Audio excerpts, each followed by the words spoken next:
Hello student, कैसे हैं आप सब। उम्मीद है आप बेहतर होंगे।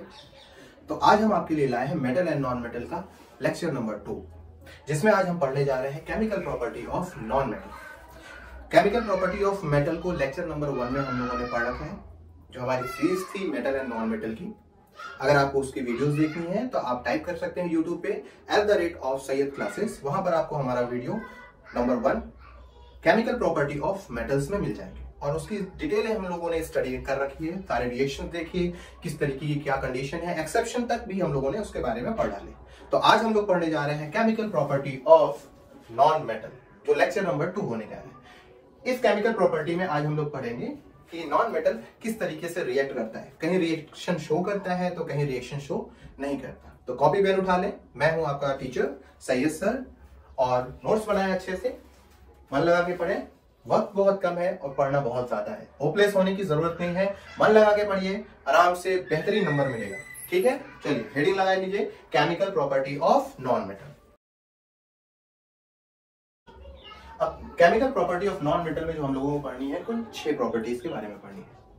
पहली प्रॉपर्टी है विद ऑक्सीजन, यानी नॉन मेटल का रिएक्शन ऑक्सीजन के साथ, फिर नॉन मेटल का रिएक्शन वाटर के साथ, फिर नॉन मेटल का रिएक्शन एसिड के साथ, फिर सॉल्ट, क्लोरीन एंड हाइड्रोजन के साथ।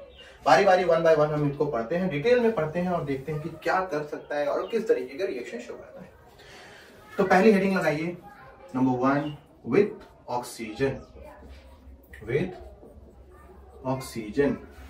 अब ऑक्सीजन के साथ नॉन मेटल रिएक्ट करेगा। फिर से ऑक्सीजन देख लो, ऑक्सीजन का रिएक्शन अगर हो तो जाहिर सी बात है वो क्या शो करेगा, वो कंबक्शन रिएक्शन शो करेगा। अब क्या होता है इसका फॉर्मेट, नॉन मेटल रिएक्ट करेगा ऑक्सीजन के साथ, फॉर्म कराएगा नॉन मेटल की ऑक्साइड। Non metal oxide. यहां पर नॉन मेटल की ऑक्साइड क्या होती है, एसिडिक इन नेचर होती है। Acidic in nature, acidic in nature होती है। लेकिन कुछ ऐसी नॉन मेटल की ऑक्साइड है जो न्यूट्रल होती है। कुछ ऐसी नॉन मेटल की ऑक्साइड जो न्यूट्रल होती है, वो क्या है, देखिए यहां लिख दे रहे, neutral non metal oxide. Oxide वो क्या हो सकती है, कार्बन मोनोऑक्साइड हो सकती है, वो क्या हो सकती है, H2O हो सकती है, वो क्या हो सकती है, NO हो सकती है, वो क्या हो सकती है, N2O हो सकती है। तो ये जो नॉन मेटल की ऑक्साइड है, इन्हें हम क्या बोलते हैं, न्यूट्रल ऑक्साइड, यानी नॉन मेटल की न्यूट्रल ऑक्साइड है। बाकी इनको छोड़ के सब की सब क्या होती है, एसिडिक इन नेचर होती है। चलिए स्टार्ट करते हैं हम अपना reaction. Example number 1, carbon non metal है, इसको ऑक्सीजन के प्रेजेंस में बर्न किया जाएगा तो ये फॉर्म करेगा CO2, कार्बन डाइऑक्साइड। अब ये क्या है, ये आपका एसिडिक इन नेचर है, एसिडिक इन नेचर है। अब अगर इसे वाटर के कांटेक्ट में लाया जाए तो क्या होगा, CO2 को अगर मैं वाटर के कांटेक्ट में ला दूं तो ये बनेगा H2CO3, जो कि ये क्या है, एक एसिड है। इसी तरीके से अगर हम सल्फर को ले, जो कि नॉन मेटल है, उसे ऑक्सीजन के प्रेजेंस में लाए तो ये क्या बनाएगा, SO2। ये भी क्या होती है, एसिडिक इन नेचर। अगर SO2 को वाटर के कांटेक्ट में लाऊं तो ये फॉर्म कर देगा क्या, एसिड, बनेगा H2SO3। क्या बनेगा, H2SO3। कार्बोनिक एसिड हो जाता है, सल्फोनिक एसिड हो जाता है। नोट कर लीजिए इसे, हो गया, मिटा दें, हो गया। चलिए, तो हम लोग का ऑक्सीजन के साथ रिएक्शन में ये दो, मोस्टली आपको ये दोनों सिलेबस के हिसाब से अपने दिमाग में माइंड सेट करके रखनी है। ठीक है, अगला रिएक्शन जो है, अगली प्रॉपर्टी है नॉन मेटल का वाटर के साथ। नॉन मेटल का वाटर के साथ। अब क्या होता है, यहीं पे देख लीजिए, वाटर के साथ नॉन मेटल का रिएक्शन होता ही नहीं। जैसे ये मार्कर नॉन मेटल है, वाटर में डाल दीजिए, कुछ होगा, नहीं होगा, जैसा का वैसे ही पड़ा रहेगा। 200 साल 500 साल समंदर के अंदर पाए जाने वाले जितनी भी प्लास्टिक हम लोग फेंकते हैं, जो नहीं फेंकना चाहिए, बिल्कुल गलत बात है, वाटर पॉल्यूशन होता है, जो पाई जाती हैं वो कभी भी उसमें खराब नहीं होती, कोई रिएक्शन शो नहीं करती हैं और कोई गैस वैस कुछ नहीं निकलती है। इसका मतलब है कि नॉन मेटल वाटर के साथ रिएक्ट नहीं कर सकता। प्रॉपर्टी नंबर 3 में जरा देखिए, एसिड के साथ नॉन मेटल का रिएक्शन। जरा ध्यान से सोचिएगा, जरा एक बार देखिएगा कि एसिड अगर हम मार्केट से लेने जाए तो हमें वो मिलती किसमें? नॉन मेटल के कंटेनर में मिलती है। अगर हम इन्वर्टर के लिए बैटरी लेने जाए तो हमें किसमें मिलती है? नॉन मेटल में ही मिलती है, कंटेनर में। इसका मतलब है कि अगर वो नॉन मेटल के साथ रिएक्ट करती तो उस कंटेनर में क्यों भर के दिया जाता है? यानी यहां पर भी ये पता चलता है कि एसिड नॉन मेटल के साथ भी रिएक्शन शो नहीं करती। अब अगली हेडिंग में आया कि एसिड नॉन मेटल का सॉल्ट के साथ रिएक्शन कराना है तो क्या बनता है?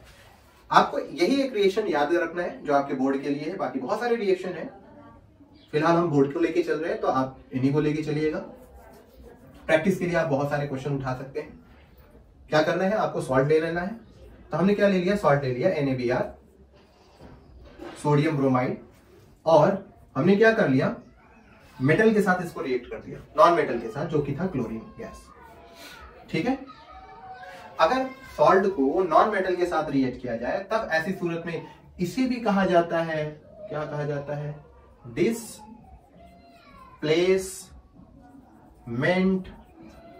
रिएक्शन। कौन सा रिएक्शन? Displacement reaction. लेकिन इसमें क्या होता है? More reactive non metal less reactive non metal को डिस्प्लेस कर देता है, उनकी जगह ले लेते हैं और एक कंपाउंड फॉर्म करते हैं नया। देखिए क्या बनता है? NaCl प्लस Br बाहर निकल जाएगा, नॉन मेटल है तो इसलिए मॉलिक्यूल्स फॉर्म में लिखा जाएगा Br2। ठीक है, ये रिएक्शन है सोडियम ब्रोमाइड का क्लोरीन के साथ रिएक्ट करके। वो क्या करता है? Chlorine high reactive non metallic element होने के साथ ब्रोमाइड को लेस रिएक्टिव एलिमेंट के साथ हटा देता है और अपने उसकी जगह ले लेता है, रिप्लेस कर देता है, इसलिए इसको बोला जाता है डिस्प्लेसमेंट रिएक्शन। और कंपाउंड फॉर्म करता है NaCl, सोडियम क्लोराइड, और ब्रोमाइड गैस यहां से निकल जाती है। इसे नोट कर लीजिए। अगला रिएक्शन है क्लोरीन के साथ, फिर है हमारा हाइड्रोजन के साथ। हो गया नोट? चलिए मिटा दें, मिटा दें। Very good. सारे रिएक्शन की बैलेंसिंग बहुत जरूरी है। याद रखिएगा, बोर्ड के एग्जाम में अगर आप कोई रिएक्शन लिखते हैं और वहां पर कहा जाए बैलेंस करिए या ना करिए, तो आपको एनी हाउ बैलेंस करना ही करना होगा। ठीक है, बैलेंसिंग की हम लोग एक सीरीज अच्छे से बनाएंगे और इसमें हम बढ़िया से डिटेल में समझाएंगे कि किसी रिएक्शन को बैलेंस कैसे किया जाता है।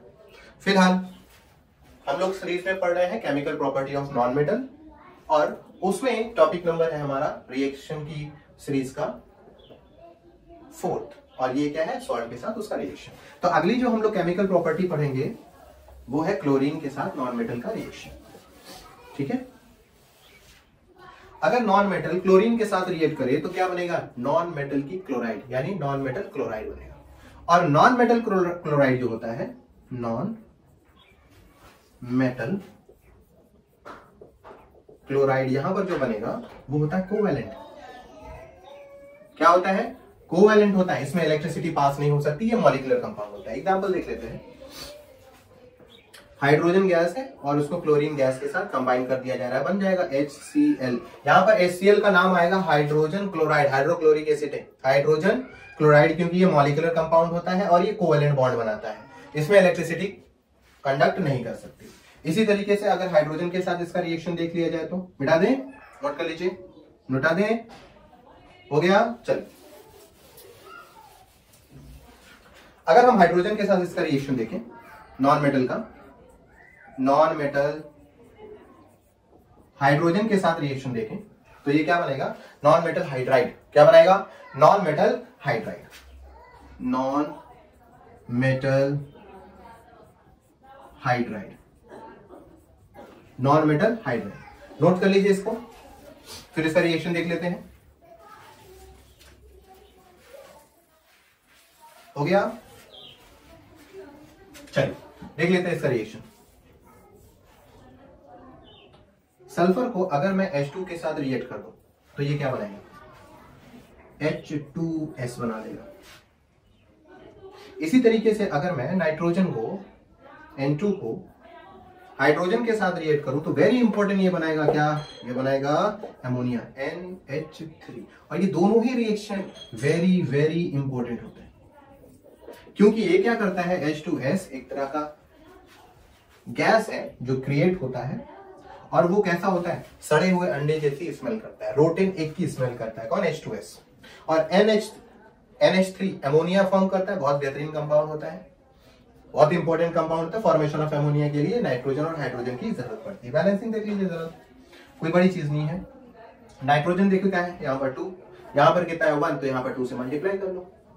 हाइड्रोजन कितना है 2, यहाँ पर कितने होंगे 2 3 6, यहाँ पे क्या कर लो 3 से मल्टीप्लाई कर दो। तो यहाँ पर हमारा chemical property of non metal की सीरीज खत्म होती है। तो बहुत कुछ नहीं था, जो भी था बहुत इंपॉर्टेंट में था, तो हम लोगों ने आपको बढ़िया से बताया।